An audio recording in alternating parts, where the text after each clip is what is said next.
കേട്ടാ മോളെ, വായ്ക്കൊരു ഏറ്റ് വല്ല ഭക്ഷണം കഴിക്കണമെങ്കിലേ ഞാൻ അടുക്കളയിൽ കയറി പാചകം ചെയ്യണം. പിന്നെ ഞാൻ പാചകം ചെയ്ത എന്തോ കഴിക്കോ? വെട്ടി വിഴുങ്ങണ കാണാല്ല. അത് പിന്നെ വിശക്കുമ്പോൾ എന്തുവേണം കഴിക്കും. അത് നിന്നെ പേടിച്ചിട്ട്. ആ അപ്പൊ അച്ഛനമ്മയെ പേടിയുണ്ട്. പേടിപ്പിച്ച് നിർത്തിയിരിക്കണോണ്ട് ഒരു പരിധി വരെ അങ്ങനെ നിൽക്കണം. ഇല്ലെങ്കിൽ അഴിച്ചു വിട്ടാ കാണായിരുന്നു. എനിക്ക് നിന്നെ പേടിയൊന്നുമില്ല.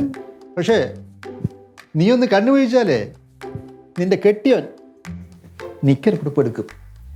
അയ്യേ, എന്താ അയ്യേ? ഒന്നുമില്ലടാ, നീ നിക്കറിൽ പെടുത്ത കാര്യം നിന്റെ അമ്മ മോളോട് പറഞ്ഞതാണ്. അയ്യേ, അത് പണ്ട് നഴ്സറി പഠിച്ചിരുന്നപ്പോഴാണ്. അങ്ങനെയല്ലോ മക്കളെ, അവൻ ഇപ്പോഴും പ്രേതത്തിന്റെ സിനിമ കണ്ടു കഴിഞ്ഞാൽ കിടക്കേ കിടന്ന് പുള്ളു. വെറുതെ പറയണതാ അച്ഛൻ. അല്ലെങ്കിലും ഈ ആവശ്യമില്ലാത്ത സന്ദർഭങ്ങളിൽ വൃത്തികെട്ട കോമഡി പറയണതേ എൻ്റെ അച്ഛൻ്റെ ഒരു ശീലമാണ്. എന്താ അച്ഛനായി പോയിട്ട്.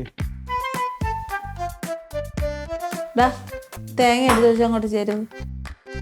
ഞാനാ? എന്താന്ന് നീ ആദ്യമായിട്ടാണോ തേങ്ങ ചെരുവണത് കേൾക്കണത്?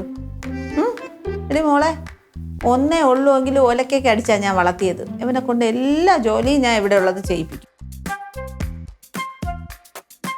അത് പിന്നെ വൃദ്ധരായ മാതാപിതാക്കൾ കഷ്ടപ്പെടണമെന്ന് പറഞ്ഞ് ചെയ്തു കൊടുക്കണതാ. വൃദ്ധ നിന്റെ അച്ഛൻ അത് തന്നെയല്ലേ പറഞ്ഞത്.